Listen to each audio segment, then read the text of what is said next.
ценета професија. Од менеджментот. Тоа пред малку го загатнав. Значи имате медиум во кој што новинарствата работа е најмалку вреднувана. И се разбира дека млади луѓе не сакаат. И имате негативна селекција. Млади луѓе сакаат да бидат добро платени, почитувани. Зошто некој би одел на факултет, би учел за да оди во редакција, да работи за 200 евра, за некој си таму собственик или уредник кој што е дојден на позицијата не затоа што е квалитетен новинар, туку затоа што не знам, е близок до одредена политичка партија или близок до одреден конкретен човек, сеедно, да се изживува врз него, да нема постојано, веќе нема институт на ментори во редакциите. Младите новинари се навистина оставени сами на себе. Ги фрлаат и ги пуштаат на терен и за возврат што добиваат? Добиваат еготрип. Добиваат, еве, има на камера, ама така не се учи новинарство. Така не се воспитува новинар со интегритет. Тоа, за жал, го нема. И тоа нема таа традиционална новинарска школа, редакцијска, тој природен раст во професијата, како и во секоја професија, па и во... Ова е толку убава и толку проклета во исто време. Така што не е чудо што не одат на факултет. Навистина, зошто? Ги тепаат новинарите на настани, ги плукаат, ги провоцираат, ги понижуваат. На социјалните мрежи видите ги коментарите. Зошто некој би бил мотивиран да го прави тоа? Така што затоа се осипа мислата врз основа овие ваши констатации на 27 април, деновиве, нели, пред известно време, токму на 27 април, 5 години од тој настан. Новинарите не добија сатисфакција никаква. Да, не добија. Мислам, тие беа таму еднакво, не само сатисфакцијата. Која е пораката на државата? Пораката не е само... Судскиот систем ги игнорираше. Дали ги обештетила. Не е само тоа проблемот. Проблемот е што вие повторно градите наративи, политички или партиски наративи, во кои новинарите ви се непријатели. И при секоја нова таква ситуација, повторно ќе имате фанатици кои ќе тргнат на новинарите. Ме сваќате, тоа е она што е страшно. Тоа е она што требаше да се направи за да не се повтори. Имаш иницијатива за до дефинирање во законите како со лекарската професија што се направи медицинарите. Мислам, да, и синдикатот тоа го тера, Тоа уште е во процес или во процес, мислам дека е некој нацрт постои, ама не е влезено. Тој нацрт постои веќе 4-5-6 години. Колку што се сеќавам. Не, мислам дека тоа беше еден од нашите од предлогот на синдикатот на првата средба на новиот премиер Зоран Заев. Тоа го поставивме како тема. Тоа, значи, колку? 4 години. 4-5 година остана така. Иницијатива се... Сега е веќе во законска, некоја нацрт форма е, меѓутоа не е усвоено. Но знаете што, вие можете да направите закони, можете дури и да ги обештетувате новинарите, но ако градите општество во кое насилството, вулгарноста, простотилакот се наплаќа, се дозволува, ништо не сте направили. Една песна, за да снимам 1500 евра. За да снимам спот од 3 до 5, ако не и повеќе. За една песна. Кој ми е гарантот дека јас тие пари ќе ги вратам? Денеска на децава им е, лесно им е. Ќе седнат, ќе исчукаат песната. Ќе објават, ќе снимат YouTube, ќе снимат на мобилки, не знам што, студија, некој, окей, полесно им е. И не ги интересира. Немаме цени веќе. Има бизнисмени, нема љубители на уметноста, на музиката, нема мецени, нема поддржувачи. Тропна ли некој на вашата врата, да рече Джокси, каде си, ве нема, ајде, што можам да сторам од екстра профитот? Никој. Дури и таму каде што сум модел, тоа е све сведено на важи нема проблем, ќе видиме, и тоа важи нема проблем, ќе видиме, после тоа телефонот е зафатен. Добро решение има ли некој? Еден уметник како Джокси. Каде ја гледа перспективата за себе, за своето семејство, за помладите генерации, не за мојата генерација, за генерацијата од мене наназад? Има. Јас го почитувам ставот на Владко Стефановски. Значи, од кога се распадна Југославија, он цело време свири во бившите југословенски простори. Зошто? Затоа што таму многу го почитуваат и го плаќаат. Јас не верувам дека за овие 30 на години он има 10 наступа. Да се плати уметник за неговото дело е почит кон уметникот. Се поредкови се случува. Не само почит и екзистенција. А во таа смисла зборувам. Меѓутоа, тоа кај нас го нема. Јас еднаш свирев, значи, тамо 90-тите години во една дискотека, морав да го чекам газдата до 5 саса бајле, за да ми даде 200 марки. Да. И на крај не можев да го дочекам и се вратив назад. Значи, таков е односот на секое поле во Македонија за музика која станува збор. Не знам како е во театарот, меѓутоа за Но музика. генерално, очигледно, така и во политиката, таков е менталитетот, тоа е општата култура. Тоа е она што ние не сме го наследили од вашиот бивша песимизам што го Југославија. историвте сега, дека нема да не биде, каде ќе не одведе тоа? Па никаде, кај ќе не одведе. Ќе талкаме така? Па да. Ќе талкаме додека не исталкаат сите до крај. Значи, ја не сум сега некој политичар, па да давам се некои политички ставови. Јас го прашувам Джокси како Да. граѓанин.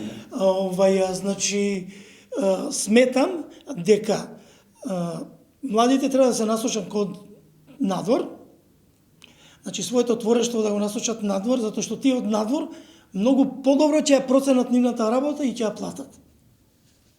Тоа ви гарантирам 100%. И тогаш дури доаѓа почита овде, откако ќе добиде признанието И надвор за тоа да, и тоа држи. И дури кои ќе чујат, деме, види го е нешто направил таму, А тука сте пред носот, нели? а тука сме пред носот.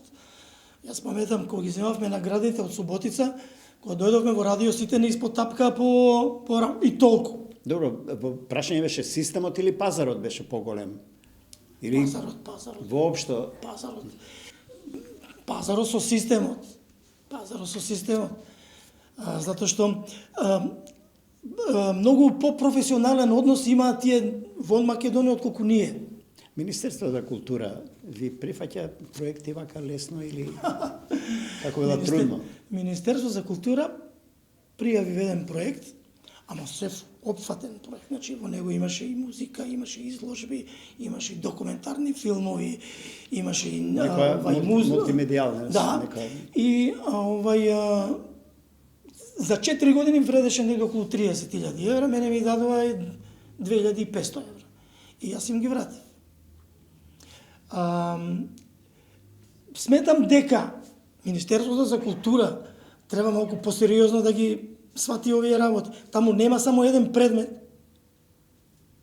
Таму има и илјадници кои сакаат да бидат дел, односно да им се помогне да покажат она што направиле.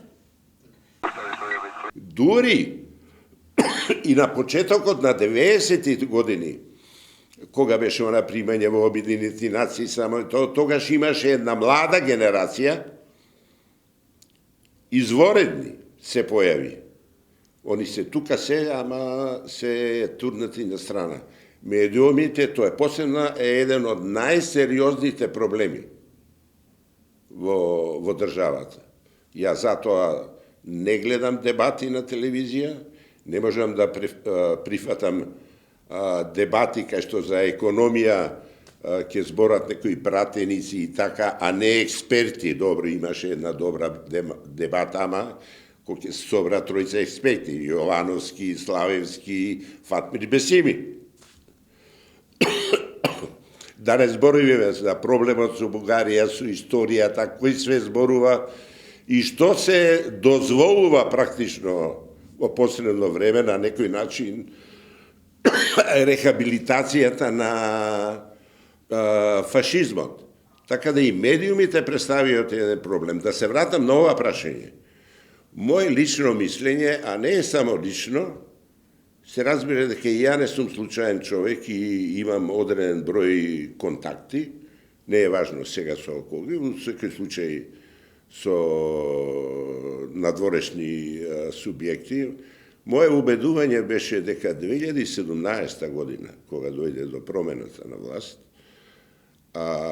беше последниот момент да се пресече во државата со партизација, мериторен систем, клиентелизам, со дел од корупцијата во власта, затоа што ние често овде збориме корупција, а сигурно сме помалку корумпирана земја од Бугарија, например. Значи, и тоа е малку пренагласено нашата корупција. Значи, да се пресече со овие работи. Да се пресече со вработувањето во администрацијата, например. По партиска основа и така. На тие постулати што сега ги спомнувавте се движеше и шарената револуција. Тоа е тоа разочарување, апатија. Таа им се случи локалните избори на носителите на таа идеја. Се отворија независни листи. Оти види, има сега некоја друга теза, ќе ти кажат, чекај, ние сме млада демократија, млада држава, вклучувајќи она што бевме под Југославија и така натаму, и ќе треба да поминат 20, 30, 40 години за да стигнеме до правото место.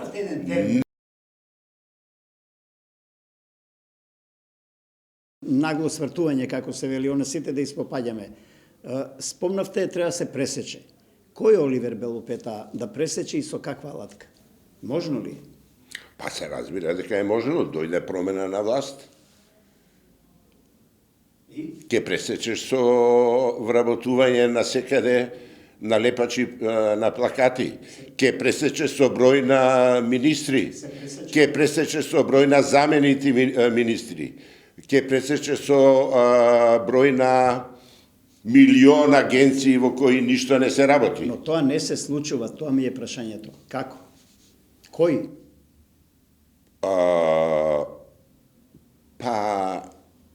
Моје мислење е дека Македонија нема капацитет за улична демократија.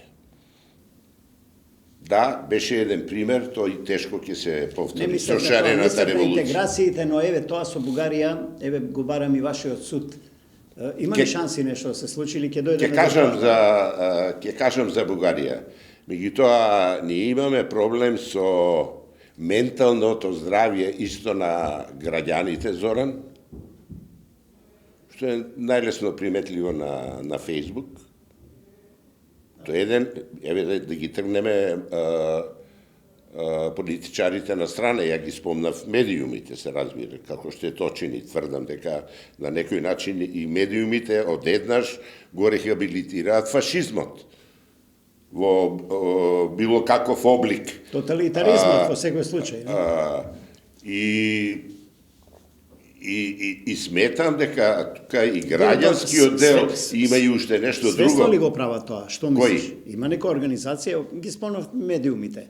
Има некој дизајн нов, да, за некаков потреба од некаков нов тоталитаризам. Поминавме низ некој режим. Повторно се вара некаков ништо, режим. Што се однесе до медиумите е краток коментар. Што вели за тоа, да? А толку им сече. Толку им сече. Точка. Чекај се, значи не е до газдите, не е до собствениците и до политиката. А не велам дека не е до газдите. Туку до уредниците. Па сега газди и уредници, толку им сече на тие што ги водат медиумите. Може би желва ред некако да се стави во држава, како што и ти спомна, нели? Може ли тоа да е таква потреба од некој благ тоталитаризам во држава кој може да не спаси? Еве, атрофираме со европските интеграции. Тоа е на ниво на таква глупост и медиумите, еве и ти го имаш искуството, ни случајно. Не е тоа нешто што е смислено да се помогне или да се одмогне. Едноставно толку им сече и тоа е погубно. Тоа е едноставно погубно. А го имаат клучното влијание се уште главните медиуми? Па, чекај тука подразбира и култура и така натаму каков е односот према културата и сега не зборам на ретки исклучоци. Ве разбрав и тоа што се објавува, но уште повеќе може би тоа зашто не се зборува, спомнавте културата. Добро, зашто прашаш за Бугарија? Не за Бугарија, интеграциите ќе помогне ли малку да се култивизираме во тие напори да се европеизираме? Дали и тоа забавување на евроинтеграциите како појава и како процес ова што сега го говорите е последица и на тоа? Во таа смисла и прашањето за Бугарија има ли шанси да крене рампата и да трнеме по некои други патеки, не по овие се разбира дека таа интеграција е многу важна работа. Еден мал пример. Ако поидете во Софија, а се разбира дека тамо граѓаните, населението се исто оптоварени со себе и со историја, да. Не само со историја, они се оптоварени и со мал стандард и така натаму. Ама, ќе ги видите младите кои се по кафулиња и ресторани насмејани.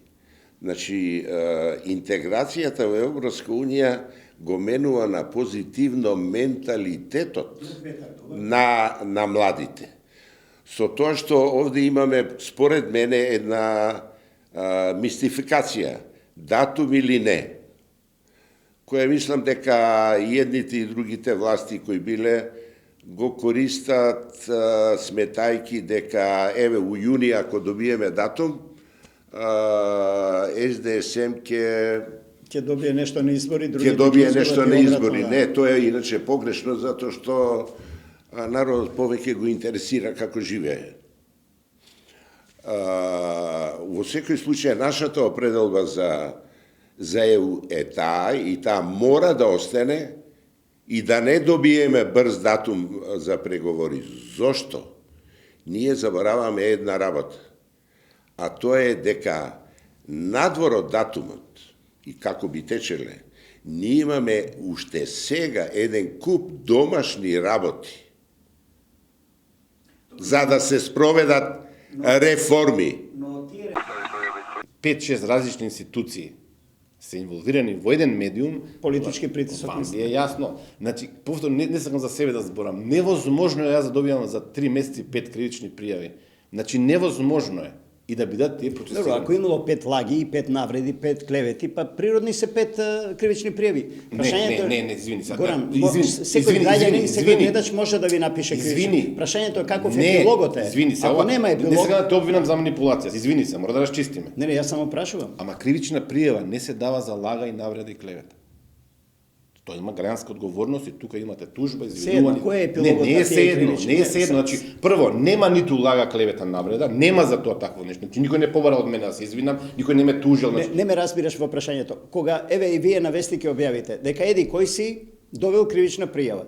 Што значи дека е криминалец? Не. Тоа не значи дека Горан криминалец. Но тоа значи прашам, каков е епилогот на твоите, на вашите кривични пријави. Но тоа значи, тоа значи тоа не важно. притисок Тоа не важно. Јас сум многу е рекол важно. тоа. Јас сум спремен да одам во затвор, односно да одам на судење прво, па на судење да се расчистиме за сите овие работи. Јас сум спремен да не речам посакувам малце, не е убаво да го кажам тоа, меѓутоа посакувам да има јавна дебата да видиме кој тоа го нарачал. Ја, знаете што е работа, Македонија е толку мала земја. Се согласувам, се знае. дали сакаш да ми кажеш дека кривичните пријави ги чувствуваш како притисок, што веројатно и Не, е, ја не велам дека не се притисок, но мене ми укажуваат на систематска операција за да јас бидам спречен или во најмала рака да бидам дефокусиран од тоа што го правам. Јас не велам дека сум, нели, светец, правам грешки, јас се подразбира, нели, меѓутоа не сум криминалец за да добијам 5 критични пријави за 3 месеци. Внимајте сега. Добијам од врвот шефот на државата, Пендаровскиот директор, го именува директор на Агенција за разузнавање, тој јавно рече дека го информирали и го убедиле дека јас сум криминалец. Само парафразирам, меѓутоа дека имало основа за кривична пријава. И рече дека ќе ме помилувал, што е манипулација пар екселанс, заради тоа што додека тој ме помилува и некој не може сам да ме помилува, треба министерот за правда. Кој го употребил терминот дека ќе те помилува? Председателот Пендаровски. Јавно го кажал тоа. Јавно на интервју во Канал 5, во само интервју го каже јавно. И тоа е за мене манипулација, тоа што јас треба да лежам во затвор 6 месеци најмалку, министерот за правда да се согласи, значи избрише на член 11 од законот за помилување, не е важно да не должам многу, И тој на крајот рече дека ако не поминат кривичните пријави, и против мене колега Драган Мусалич исто така е кривичната пријава, вели тогаш јас ќе побарам одговорност од Ерол Муслио, директор на Агенција за разузнавање. Стресови се Не тоа. побара, не побара одговорност. Јас не го прозивам и тоа сега има прилика зборуваме. И тоа како да ви кажам, и тоа ми е јасно и одеднашка сега ме гонат за дека сум ширил зараза ковид. Внимавајте, двете кривични дела се 205-206, од 1 до 10 години затвор и од 1 до 5 години затвор. За тоа прв пат слушам од каде тоа со ковидот сега излезе. Кривични пријави пристигнале на еден ден, 2 кривични пријави во Скопското јавно обвинителство. И Анонимни некакви или? Па сега ќе видиме, да не откривам ја премногу. Јас знам точно кој ги нараджал, кој ги испратил тамо, но суштината е дека Гаврил Бубевски, шефот на обвинителството, немал основано сомнение. Тоа му било кажано од колегите дека нема основано сомнение со анонимна кривична пријава да гоните новинар за нешто што може да се провери со телефонски разговор. Ке треба за овие премрежија ваши нема врска, не сум јас важен. Посебна емисија. Ајде да се вратиме и на други теми, меѓу кои актуелни е малку и политички и неполитички, обштествени. Пописот помина, го преживеавме ли во реченица 2? Па се разбира, македонскиот народ, граѓаните на Македонија се разбира дека све ќе преживеат. Како ги преживеат и какви последици ќе има овој попис?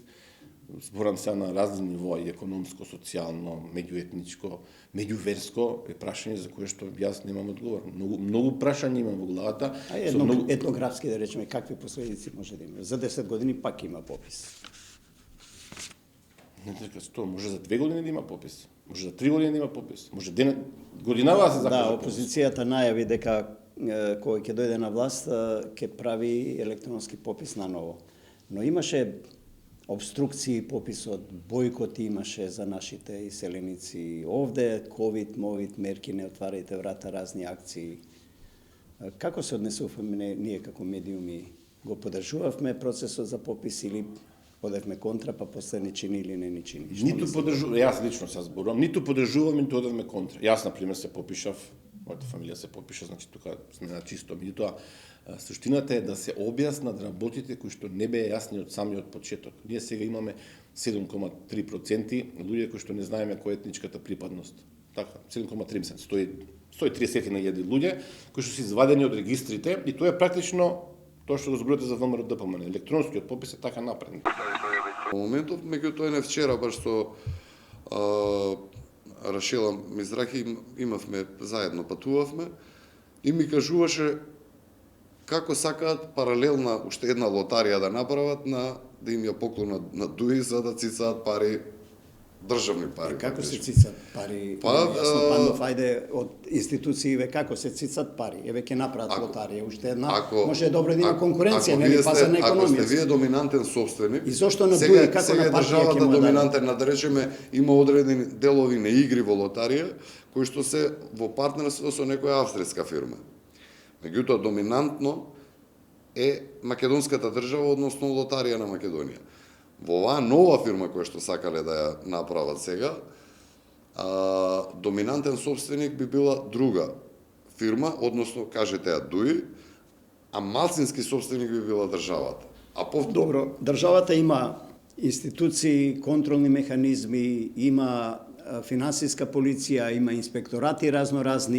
И вие верувате во сето тоа? Јас не верувам во ништо. Ние сме држава, јас сакам да верувам во вас, до политичките партии, од ова општество да направите нешто да функционира. Кажете ми, дали функционираше во времето на, условно да речем, во времето на раководењето на ВМРО ДПМН, функционира или беше се под партиска контрола? Сега па другите дојдоа на власт, тие држат контрола. Дали е цела битка за буџетот? За тие туѓи, незаработени пари, кој го има буџетот, тој прима, отпушта, тендери, распишува, не распишува, поништува, тоа е газда на државата. Дали е таа борба идеолошка? Еве, вака ќе ви кажам. Јас не се сомневам дека во секоја партија, па и во ВМРО ДПМН, немал дел на луѓе, може би име за others people money да дојдат, нели, да раководат со тугите пари, односно со буџетот. Не велам дека не е. Меѓутоа, од времето уште кога се измислени државите, измислено е правосудство, измислено е Министерство за внатрешни работи, кои што треба да ги ловат таквите луѓе и да бидат преку правосудниот систем санкционирани. Ние живееме во држава во која што чистач на пратките дрога, началник на Може ли приградска се да полиција. сетиме за една И декада? тоа вие ако Така. ако имате таков министер како Оливер Спасовски, на тоа ниво ќе ни биде криминалот и Кажете ми, корупцијата. како- Ако имате повторно ќе речам чесен човек, кој што му е предизвик да биде до вас да ве земам, до Иванов додека и после Иванов одредена институција, да останете со златни букви запишен во македонската историја, како човек кој што стварно ги сменил работите, тогаш јас ви уверувам дека многу поинако би било. И степенот на криминалитет и корупција и Така, се. ние двајца сме биле повремено на Да. така на поприлично дебати, па сум можел и јас да реплицирам во старт или да ве прекинувам. Ама слободно. се обидувам да бидам Не, повоздржан. слободно. Ова е од моја страна само прашање кон вас и реакција ако нешто да ми биде вака појасно заради гледачи на Десни. Ако за една декада на зрела политичка партија може ли за една декада да раководење со држава да создаде еден убав, пристоен европски амбиент со Мислам, контролни јас цврсто верувам во тоа. ако е тоа така и дали е ВМРО таква партија Да, ДПМН? јас цврсто Ако е верувам во ВМРО тоа. ДПМН Пандов таква партија, зошто кога владееше 10-11 години тоа не го направи токму со оваа партија што сега ја обвинувате дека ќе се бавела и со лотарија покрај Луѓето Што е проблемот? Зошто го испуштивме тој период? Зошто и СДСМ можеби од времето на испуштаме цели декади? Ние сега доаѓаме до четвртата македонска декада. Не.